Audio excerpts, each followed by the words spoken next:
तो अब चलिए समझते हैं कि डाउन ट्रेंड में आप फिबोनाची रिट्रेसमेंट को किस तरीके से यूज करेंगे और यहां पर मैं एक बहुत बड़ा कंफ्यूजन जो लोगों को होता है वो भी क्लियर करूंगा। तो वापस से आपने यहां पर जाने के बाद फिबोनाची रिट्रेसमेंट वाला टूल सेलेक्ट कर लेना है। अब इसको सेलेक्ट करने के बाद जो सबसे बड़ा कंफ्यूजन आपके माइंड में आएगा कि यहां पर देखिए बहुत सारे आपको स्विंग हाई देखने को मिल रहे हैं। ये भी एक स्विंग हाई है, ये भी स्विंग हाई है, ये भी स्विंग हाई है। स्विंग लो तो आपको पता है कि ठीक है ये है, लेकिन मैं कौन सा वाला स्विंग हाई यूज करूं? ये वाला यूज करूं, ये वाला यूज करूं या फिर ये वाला यूज करूं? तो इसके लिए सबसे पहले आप क्या कीजिए, आप एक बार जो सबसे बड़ा आपको स्विंग हाई देखने को मिल रहा है आप वहां पे सेलेक्ट कीजिए और वहां से लेके स्विंग लो तक लेके आइए। ये आपका स्विंग लो है, यहां तक लेकर आए और इसको आगे को आपने एक्सटेंड कर लिया।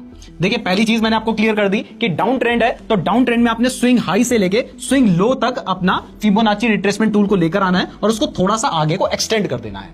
अब ट्रेंड में हम क्या कर रहे थे, अब ट्रेंड में हम स्विंग लो से लेके स्विंग हाई तक लेके जा रहे थे, लेकिन यहां पर स्विंग हाई से लेके हम स्विंग लो तक लेकर आए हैं। लेकिन अब एक कंफ्यूजन यह है कि यहां पर भी स्विंग हाई था, यहां पर भी स्विंग हाई था, मैं ये वाला ही क्यों चूज करूं या ये वाला चूज करूं या ये वाला चूज करूं? ये बहुत बड़ा कंफ्यूजन है। तो इस कंफ्यूजन को क्लियर करने के लिए हमें सबसे पहले जो सबसे ऊपर वाला स्विंग हाई है उसको सेलेक्ट करना है और उसके बाद हमें स्विंग लो तक लेके जाना है। और इसके बाद आपने देखना है कि आपके चार्ट में क्या कहीं पर भी प्राइस 61.8% के लेवल से ऊपर गई थी, जैसे यहां पर गई थी। तो अब इस केस में आप क्या कीजिए, जो पहले आपने अपना फिबोनाची रिट्रेसमेंट लगाया था इसको आप यहां से एडजस्ट कीजिए और अपना ये वाले स्विंग हाई पे लेकर आ जाइए। तो यहां पर हम लेकर आए हैं, तो अब हमें समझ आ गया कि हमें ये वाला स्विंग हाई यूज करना है, हमें ये वाला स्विंग हाई यूज नहीं करना है, क्योंकि प्राइस पहले भी 61.80 वाले लेवल पे जाने के बाद नीचे आ चुकी है। अगर हम इस जगह से फिबोनाची रिट्रेसमेंट को यूज करेंगे तो हमें यहां से अपना स्विंग हाई लेना होगा, ये हमारा स्विंग लो होगा और उसके बाद आप देखिए कि पहले प्राइस एक बार 61.8% के लेवल के पास गई और उसके बाद आप देखिए कि प्राइस यहां पर डाउन ट्रेंड में है। अब सबसे पहले क्या होगा कि या तो प्राइस 61.80% का जो लेवल है यहां पर जाने के बाद नीचे गिर जाएगी,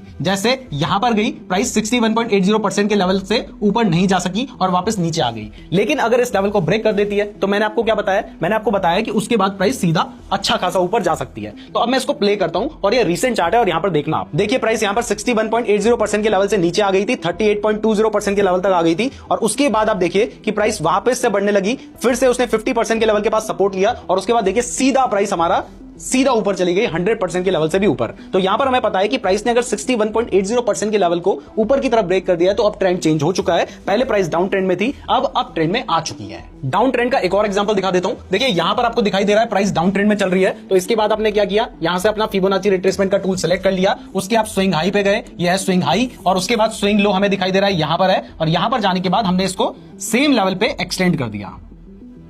आप पूरा नीचे विक तक लेकर जाइएगा। अब इसके बाद देखिए हमने यहां तक ले जाने के बाद एक्सटेंड क्यों किया, क्योंकि यहां से हमें लग रहा है कि प्राइस ऊपर जा रही है। तो अब हमें देखना है कि प्राइस कहां पर जा सकती है और क्या ये एक ट्रेंड रिवर्स है या सिर्फ एक रिट्रेसमेंट है। तो अब मैं इसको प्ले करता हूं। अब देखिए यहां पर जाने के बाद